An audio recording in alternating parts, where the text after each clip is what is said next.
Have you ever wondered whether the problems in the world today would exist if we had deeper connection to ourselves, others, and the environment and acted from that place? Welcome to the Conscious Action Podcast with your hosts Brian Berneman and Kayla Greenville, who believe that connection is the key to taking conscious action as individuals and creating a better world. We are here to raise awareness and inspire meaningful action by sharing stories, knowledge, and conversations with thought leaders and change makers. From sustainability to well-being and everything related to conscious living, our mission is to empower you to be the change that you want to see in the world. Welcome everyone to a new episode of the Conscious Action Podcast. I am Brian Berneman, your host. And for this episode, I'm joined by Sandy, all the way from the US. Sandy, thanks so much for being here with us, for taking the time to be part of the podcast. And as I always do with all of our guests, I'm going to ask you to please introduce yourself to our audience. Yeah, Brian, thank you so much for having me. I think we're going to have a very enriching conversation based off of the first time that we chatted. So my name is Sandy, and the primary basis of the work that I do is in helping people to embody their highest expression. And what that means is that throughout our lifetimes, we were born into a society, into a set programmed way of being, which I call external programming, that has taught us how to act, how to think, how to feel, how to behave. And most of this programming is against our own nature. And so we spend our lives taking actions, pursuing relationships, pursuing careers, pursuing opportunities, and we think that it's what we want. And we think we know who we are, and we think that we're this role, and we think that we're everything that's written down on paper and what people know us as. But in actuality, it's not truly who we are. And so when I talk about embody your highest expression, what I mean is, who are you without the identities and without the roles? And it's a very scary question for a lot of people because most of us are very, very attached to our identity. I mean, who am I without? If you identify with being a podcaster, if you identify with being a dad or a mom, if you identify with being, in a leadership position, who are you without these things? Because so much of your life is made up of these things. But what's beautiful is when you learn about your highest expression, and it's what we call selfrealization, you can embody the most beautiful form of whatever role it is that you want to play. And you recognize that instead of attaching yourself to this identity, that you are just a character inside of a show, the cosmic show, and you get to play your role and enjoy your life. And it just gets to be that simple. But it's not. So we can talk about that. Beautiful. Yeah, it's interesting because for me, and I sometimes I use different words and everything, but a lot of the journey that I've done for the last 20 years has been a little bit about this. It's been about, understanding, who am I beneath all of the veils and beneath all of the self-images that I have, and all of, as you said, all of the identities, and being able to explore, who am I? and that question, I think that it's super powerful. Actually asking it and getting the feeling, because there's no answer, at least for me, there's no clear answer. So I've always been really interested in this and in embodiment. For me, one of the biggest things is understanding, I am a spiritual being in this body, in the physical. There's a reason why I'm here. Can I make the most out of this? Can I actually embody, be in the body, and actually explore this physical world, knowing, there's sort of different layers and dimensions and everything. And I'm super interested, Sandy, if you wouldn't mind sharing what got you into all of this and how your journey went. Yeah, I will tell you, it's still going, right? But What got me here was exactly what I talked about in the beginning. I experienced a life of so much external programming, just as we all have. And the way that it looked for me is I was born into a family who were immigrants. My mom is half Black and half Vietnamese. My dad is half Indian and half Vietnamese. Mm, And so I grew up multiracial, multicultural, being, born in America, but being raised by Vietnamese cultured parents. And my dad was Buddhist and my mom was Catholic. So from the very get go, I had this very universal lens of the way that I viewed life because, even though I was baptized as a Catholic, I still went to temples with my dad and I mm, still experienced, the Buddhist world as well. And I did everything that I thought I was supposed to do. I went to school. I'm a big sister, so I really prided myself on, I have immigrant parents. I need to work really hard for them. They lived in poverty in Vietnam. They did so much to get me to be exactly where I am right now. And I feel like I owe my parents so much, like I am indebted to them. And so I spent so much of my life, not even asking my parents for much, although they gave me the world. I had a really great childhood. And I would just exert so much of my energy in achieving. So, mm, I wanted to achieve graduating high school and being a great role model for my younger siblings. So I did that.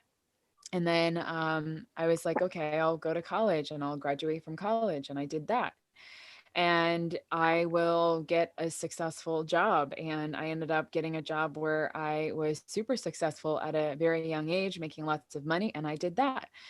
And I remember it was really around the time when I was in college, I was a junior in college, where I experienced this notion of who am I?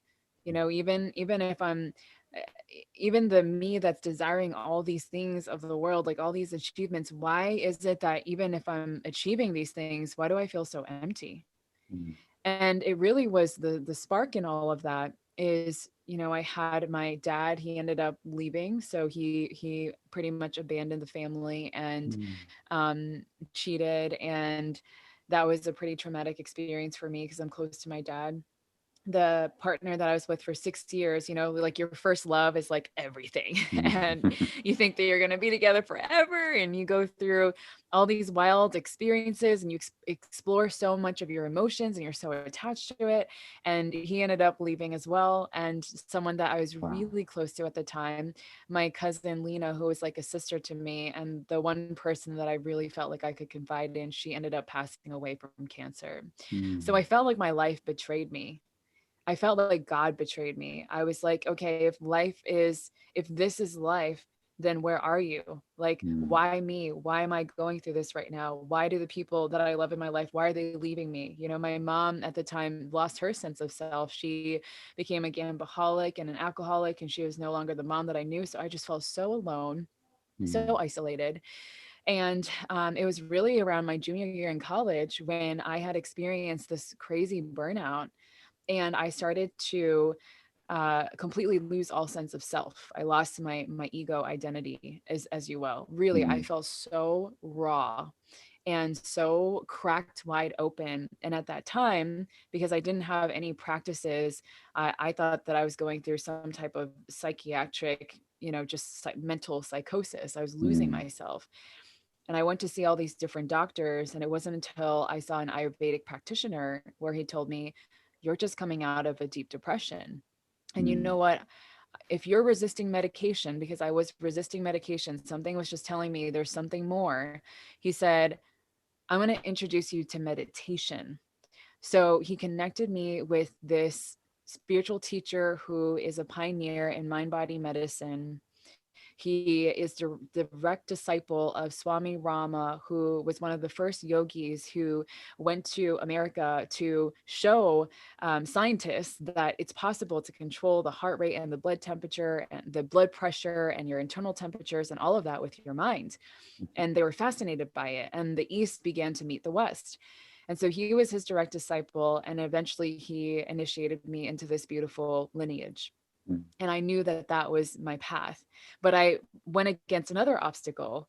Again, I was working against my own nature. So I was like, okay, well, this truly feels like my calling. Teaching and serving and meditation feels like my calling. But how do I make money? So I was living my life in two separate worlds. On one world, I was a saleswoman, I was knocking doors and I made great money. I was leading a team, and on the other world, I was this beautiful, divine feminine energy, teaching meditation.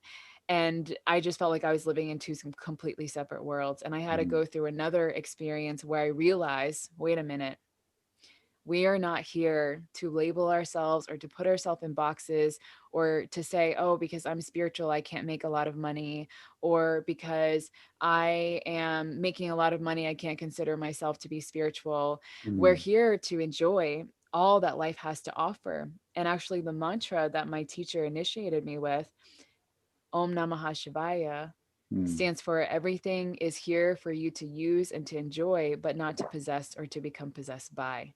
So then I realized this is about bridging the gap between the outer world and the inner world. And when you can do that, you realize who you are. You can just live your life, Mm. you know? Wow, that's like how an amazing story. Like, it's incredible. Like this is one of the things for me why I love like having these conversations, because I get to actually meet people in a much deeper level, because I understand, and I got the feeling as you were just sharing all of it, like of your experience and everything that you've been through, and how like we can get to the understandings of like where you are now, and as you said, like the journey still goes, like it never ends, like until the moment that we die, or we actualize ourselves, or enlightened, or however we want to call it, like we keep on going. And I think that it's so inspiring a lot of times to listen to stories and to be able to share with others stories of of different circumstances and different backgrounds, because sometimes like not everyone resonates with everyone, not everyone relates to everyone. And I think that it's so important to be able to share that, like we can actually have all of these different aspects of ourselves and all of these different experiences, and still come out of that with an understanding and appreciation, and to be able to actually understand this, as you were saying, that we are here to play all of these different aspects of life. And one of the things that, especially now, and that I've been like focusing more and more and more, is on helping my clients like get an understanding that they can actually be that spiritual person, if they call it spiritual, like every single moment of every single day. Even if they work in a 9 to 5 corporate job, it doesn't matter. Like it's not what we do, it's how we do it, really. And that is such an important thing to be able to share, and to be able to share as well, like there can be like depression, there can be death, there can be like trauma, and there's a way to work through it. That doesn't mean that it's easy, but there's a way. Yeah. Yeah, Yeah. that's Yeah. incredible. You hit the nail on the head. Yeah. Mm. And I'm interested in when you realize all of this, what changed for you in terms of like the way that you approached like every single day? Because one of the things that I love sharing with people is that, yes, like a meditation practice or whatever practice one has is amazing, but also how do we integrate it into every single day? Yes. I'm so glad that you brought that up, because we are intellectuals, right? We have been prepped and primed by our society to consume information and to learn. And so naturally, it's what we do. And it serves us to such a degree. It helps us to survive. But most times it doesn't fully help us to thrive if we're constantly just going to seek for information without integrating it, without embodying it, like you were talking about earlier. So, in terms of how I began to embody this, I mean, it was a journey and a process. For me, I had hyper anxiety. I constantly felt like my wheels were spinning. I didn't know how to calm my thoughts. I didn't know how to calm my mind, and as a result, my body was reacting. I was panting for the majority of the time. I'd wake up at 3 a.m. at night, and I would just be like, just panting. Mm. And so, the way that I began to integrate meditation was through having discipline and consistency to prioritize my energy, which I learned is my greatest asset above all. Mm. And for me, it looked very simple. It started with 60 seconds a day. Mm. I started to bring my full awareness to a one point, and I learned mantra meditation and I teach that as well. And I began to just tune in more to my body, and I realized how connected the mind, body, and the spirit are. And through this 1 minute, 60 seconds, so much can shift. You can go from a state of complete anxiety to a state of complete calm and centeredness and peace and groundedness. And the reason being is because wherever the mind goes, the body will follow. So if you can learn how to use your breath to calm the mind, which is a really which is a pillar element of meditation, you're able to experience this centeredness and your entire reality completely shifts. So all the beliefs that you had in your head about whatever it was that made you anxious, or the unconscious things, most times it's the unconscious things in the back of our minds that make us anxious, they become rewired because we're actually taking the time to experience it through our bodies. And if Mm. I could sum up what trauma is through my lens, this is not coming from the lens of a psychologist or a psychotherapist or anything like that, but it's coming through my lens. I view trauma as consciousness that's just stored in the body.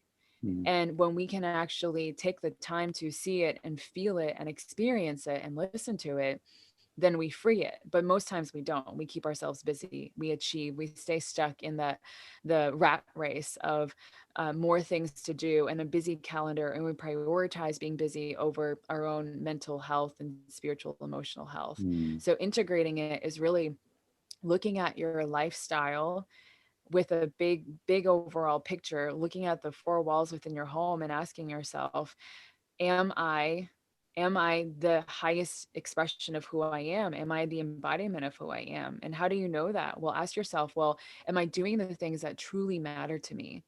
Like, really, if you were to slow down and just listen to yourself for a moment and ask yourself, am I doing the things that truly matter to me?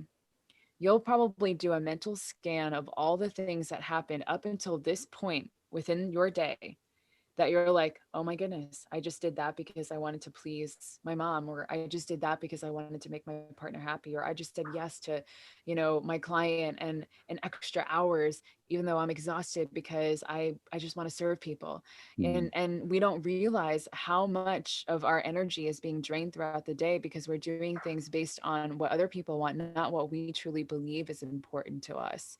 So if you ask yourself, am I doing what truly matters to me at the end of the day, which I really think the pandemic has created a lot of space for us to do so, Mm. it's going to be easier for you to look at where in your life you can find more space to then integrate more of the new teachings that you'll learn, whether it's meditation or breath work or just tuning into your body a little bit more.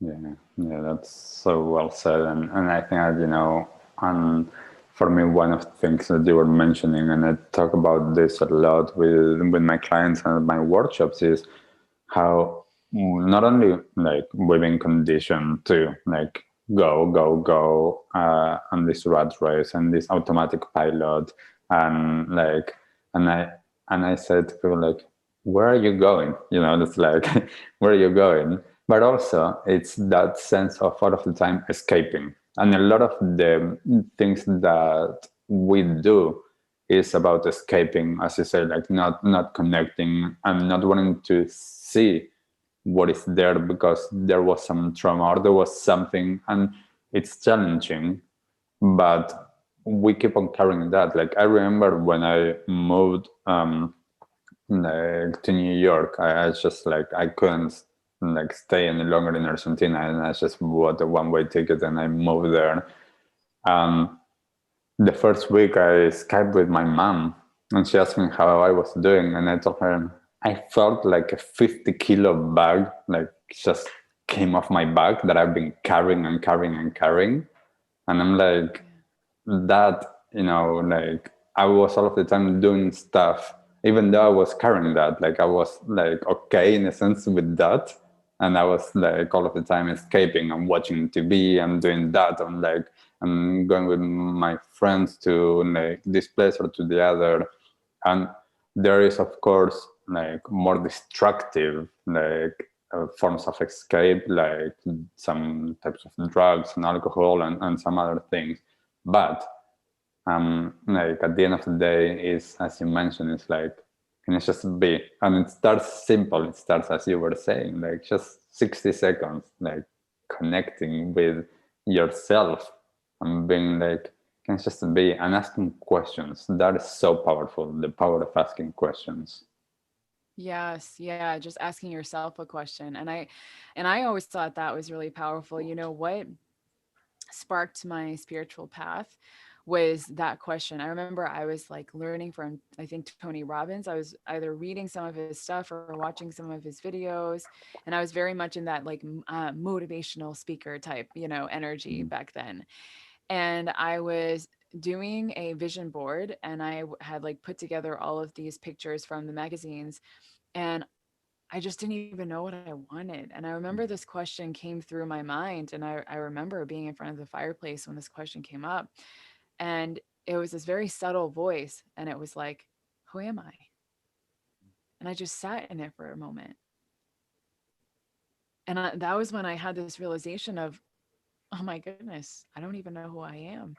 Do I really want these things? Like I'm putting a photo of a girl with abs in front of, on my vision board. Do I really want abs? Like, why is Mm, that so important to me?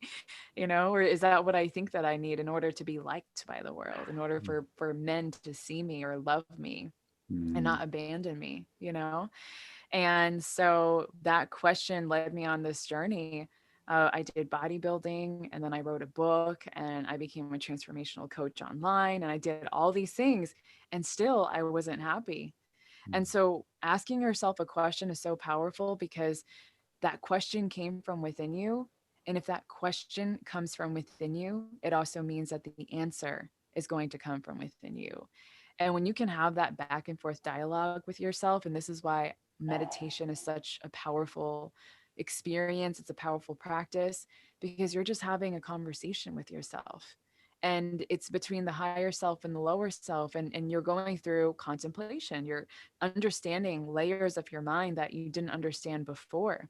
And you feel more confident because of it, because your answers are not coming from the outside world anymore. You're not Googling every little question that comes up in your head anymore and asking Google for the answers, or asking your friend for the answer. And Lord knows they're going through their own things too. mm, And just giving you feedback that is based on what they're going through, not mm, really based on what they know about your experience. And so it's so powerful to ask yourself questions and have that time for self-inquiry. And that's mm, when your conscious mind, like that's when you begin to start taking conscious action, because you're asking yourself that question. And when the answer comes from you, that answer is the conscious action that you're being asked to take. So the next question is, are you going to take it? Are you going to listen to it? We all mm. have that intuition, but are we listening to it? That's the hardest part. Yeah, definitely. And it's so like so true that I believe that truly that we all have all of the answers. Like we have everything that we need, and we are who we are seeking. And it's that knowledge for me, and not only the knowledge, it's like it's the experience that actually that is true, that all of the answers I already have them.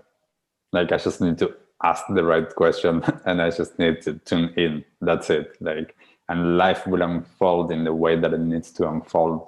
And the way that we've been conditioned, as you were saying, like in terms of what is success, and like, and I see, with that, like I see like a lot of vision boards and stuff like that, and I'm like, no. And I see with some people, I'm like, do you really want like such a big house? Like, do you want like to be, like having to deal with like 50 rooms and 20 bathrooms and stuff like that? Like, is that your life? Or do you want to just have perhaps like a beautiful tiny house in the middle of the forest, like,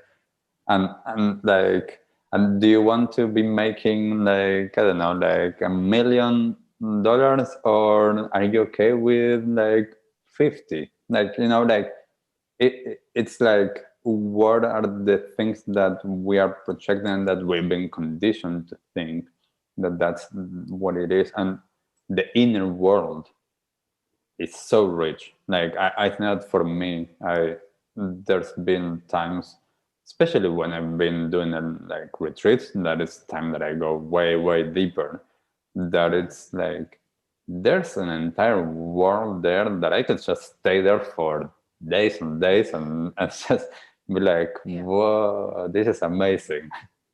Yeah.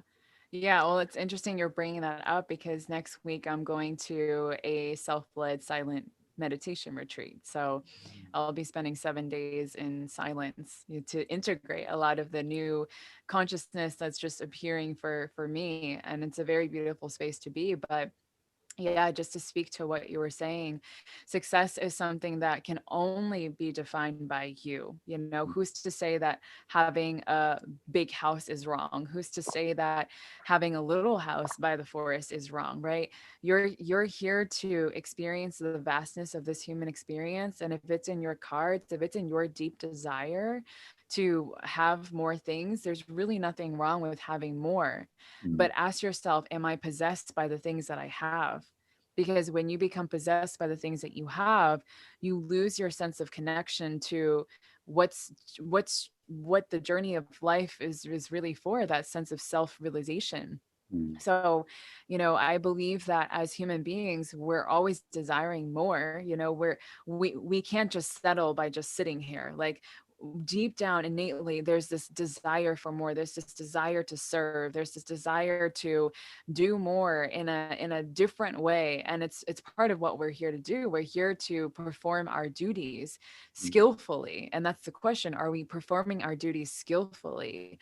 And are we practicing yoga? And yoga stands for union. It's really about the union between the outer world and the inner world. So are we uniting every thought, word, and action with our own inner wisdom? And if the answer is yes, then have at it. Like, make multi-millions of dollars. It's very beautiful to experience money in that form, because money is a form of God or divinity or source or intelligence, whatever it is that you want to say. It's just simply paper that's printed out that has a meaning attached to it. But at the core of what it is, it's pure energy and vibration, just like you are, just like I am, just like this microphone is. And so it's okay for us to desire to have more, especially if you're a spiritual teacher, or you're a meditation teacher or a healer, or someone that is here to do big work, and you're clear that the work that you're doing is here to shift or elevate human consciousness. I mean, I would love more money to come to you. I think the world would love more money to come to you, because you're just going to distribute it, and you're going to be a better steward of it, and you're really going to help to create a whole new consciousness of humanity, and also a whole new experience of being human or being on earth. And you're going to do it in such a conscious way. And so I think that's the challenge there, is, again, just not putting ourselves in boxes, or removing ourselves from being able to experience the prosperities of life, because there's so much for us to experience. And for some people, it might feel so perfect for them to just buy a house that's in the woods or in the mountains somewhere, and to disconnect from everything around them, and completely be in meditation and to be in this zone all the time. I mean, you can practice meditation in action as you are a householder and do all these things and as you play your roles. And that's really what I teach. But you can also be a monk and you can also be a yogi that's in a cave, and you have that responsibility. You're creating and ushering a new level of consciousness through the work that you're doing within your mountain house all by yourself. And so we all have this collective duty and responsibility, but the way that it's expressed is going to look completely different to each and every person. Just like no tree is the same, just like no fingerprint is the same. So I Mm, think that's what's beautiful, is that the divine plays hide and go seek through different faces. So just like the divinity is within you and within me, that's why we say namaste. I pray to the divinity within you, right?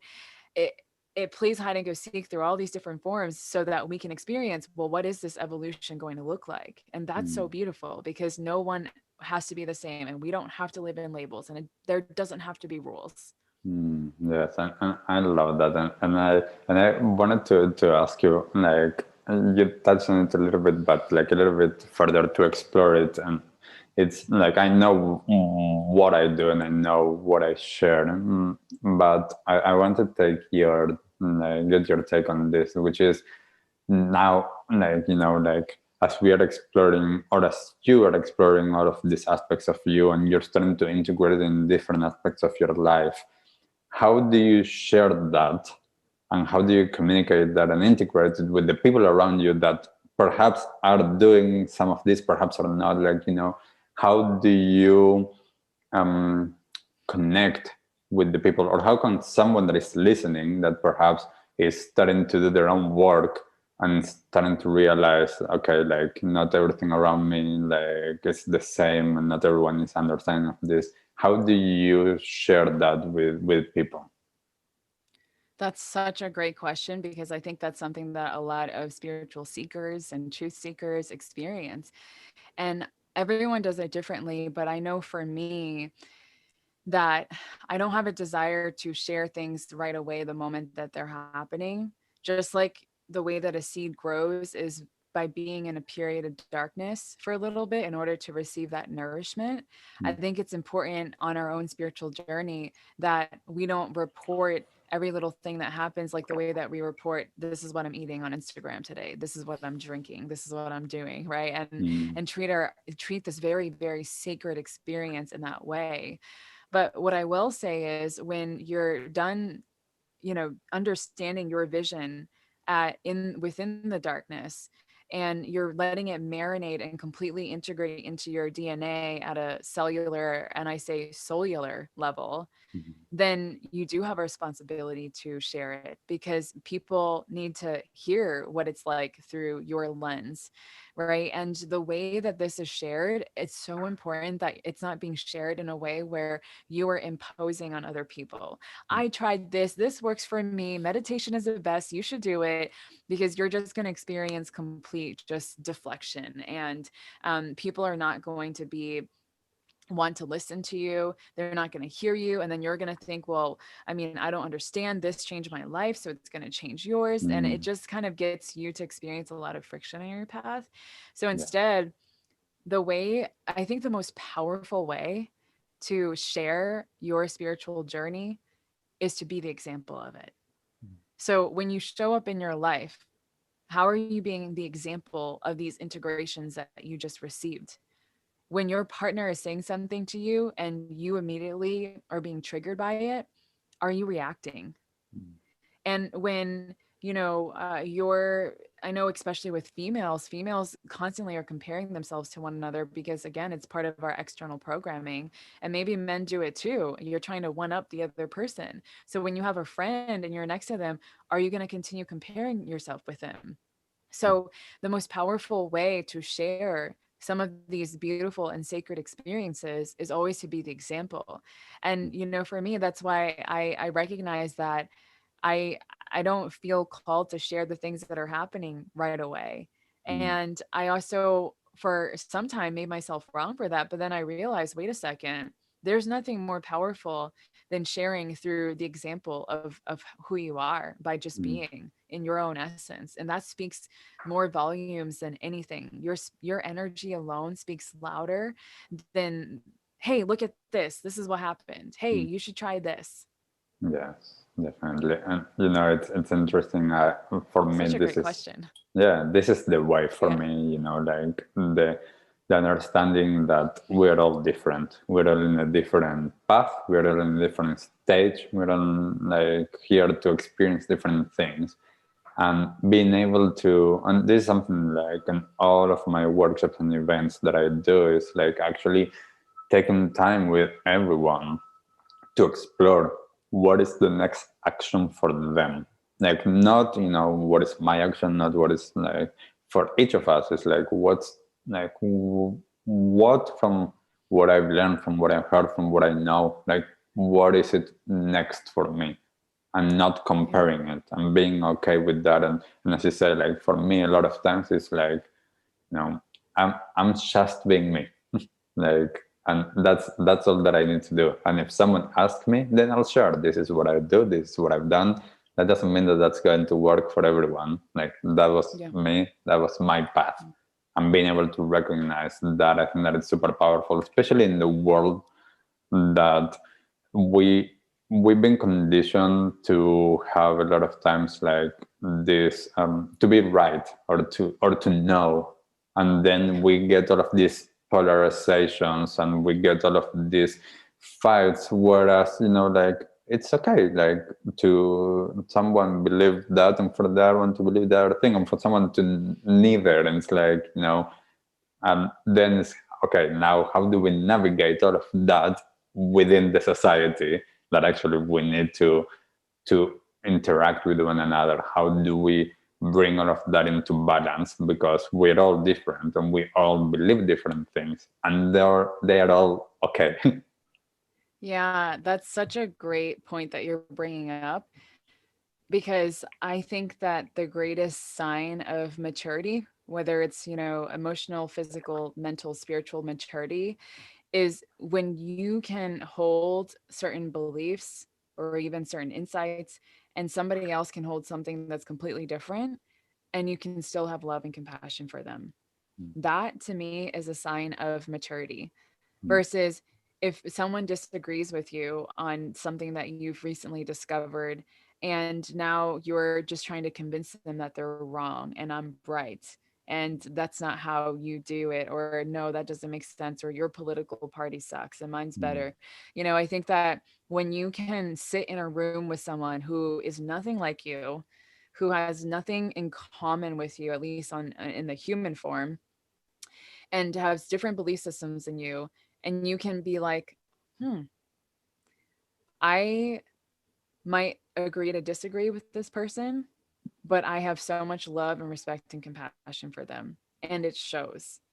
And Yeah, that's okay. Like, that's such a pure sign that you've matured and that you're ascending in terms of your own consciousness, even yeah, because and you're that willing to also. meet people at the level of consciousness that they're at, and you're not trying to Mm, say, hey, you're at a lower level of consciousness, come up here with me to this higher mm. level of consciousness. I mean, that's kind of silly, right? Yeah, and that leads, to be able to actually have conversations, and as you say, like being able to have love and kindness towards everyone, because, like, yes, we are going to have different beliefs, but how do we allow ourselves to be with that, to agree to disagree, but to do it in a loving and compassionate way? Yeah, I love that.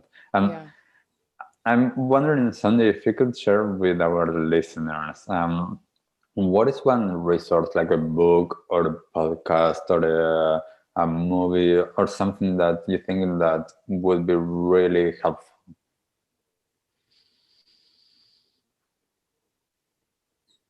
In terms of a book, the first one that comes to mind is my teacher's book. And I think I say that because it's a very dense book. But what I will say is that it's just changed my life. I mean, when you open the book and you read it, so much of it will just speak to you at exactly wherever it is that you're at. It's going to meet you right where you're at. And it's called The Heart and Science of Yoga by Leonard Perlmutter Ramlev. And that book just it's such a beautiful embodiment of this ancient sacred lineage. But the way that it was put into this book for us to perceive and understand it in a conscious way, I think that it was a gift, that came to my teacher. And so, he's really packed it up to be something that every person, no matter if you're a doctor or a leader or whatever, like, can start learning some of these principles and apply it in their life. And it's really what served me to be where I am now. And so in terms of a movie, there's actually this really good new movie that just came out called Soul. Have you watched that movie? Not yet. I actually I have it as one to watch. Yeah, I think that's a great movie just to kind of alliterate or expand on what we're talking about, because that movie is all about your purpose. And, we think that our purpose is something that's so grandiose and it's far-fetched, it's out there, it's big. I need to be speaking on stage in front of thousands of people and the spotlight's on me and write that, best-selling book and all this stuff. But the way that that movie highlights your purpose is very it's just very in tune to what really matters. So I would recommend watching that movie as well.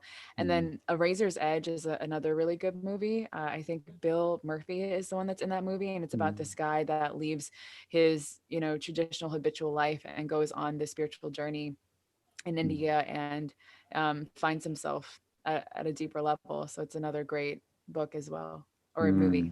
Yeah. Wow, awesome. And Sandy, what would be we've been talking a lot, but if someone comes and asks you for one tip only, what is that one thing that you would share to them?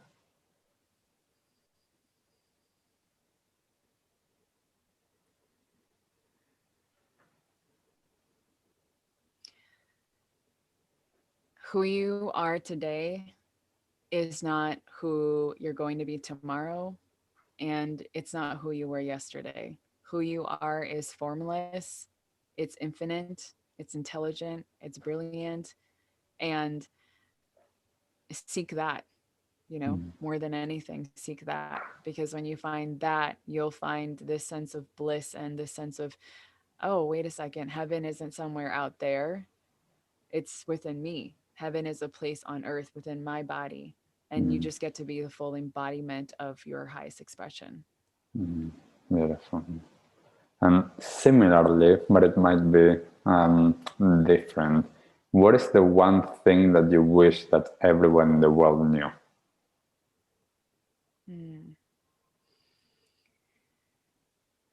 I mean, yeah, you're right. Similarly, but a little bit different, is that you are so much more than you think you are. Every day I talk to people and I see this within myself. I mean, I'm human, so every day we're encountering people who are doubting themselves, who have so much fear. They're afraid of living and they're afraid of dying. So they're stuck in this holding pattern, and they're not experiencing life. And if they could only know who they are, if they can know that, hey, you are the creator, you are the architect of your own life, you define your destiny, then they're free from the prison of their own minds. So you are so much more than you think you are. And there's nothing wrong with you. You're not broken. There's no need for fixing. You're already whole as you are. Beautiful. Well said. And lastly, Sandy, how can people find you online? Yeah, I call it my online sanctuary. It's the closest thing that I could, co-create in terms of a real sanctuary. But you can find me on www.sandyvo.com. And you can connect with me on my Instagram. My Instagram is at isandyvo. Cool. And I have a Awesome. podcast as well called Prosperous, the podcast.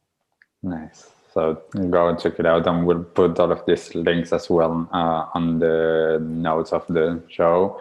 So thank you, Sandy, so much for taking the time and for sharing all of this, such a wonderful and nourishing conversation. And I do hope that for everyone that has been listening, that something resonated with you, that you learned something. And if something did, then I would love for you to share it with us. So when the episode and you see it, please comment on it and share your experience as well. So once again, Sandy, thank you very much for being here, and we'll see everyone in the next episode. Bye. Bye. Bye. What did you like the most about this episode? Take a moment to think about what change you can make in your life today. Share your conscious action on social media using #ConsciousAction and tagging @ConsciousActionNZ so we can celebrate your impact on the world and create a ripple effect.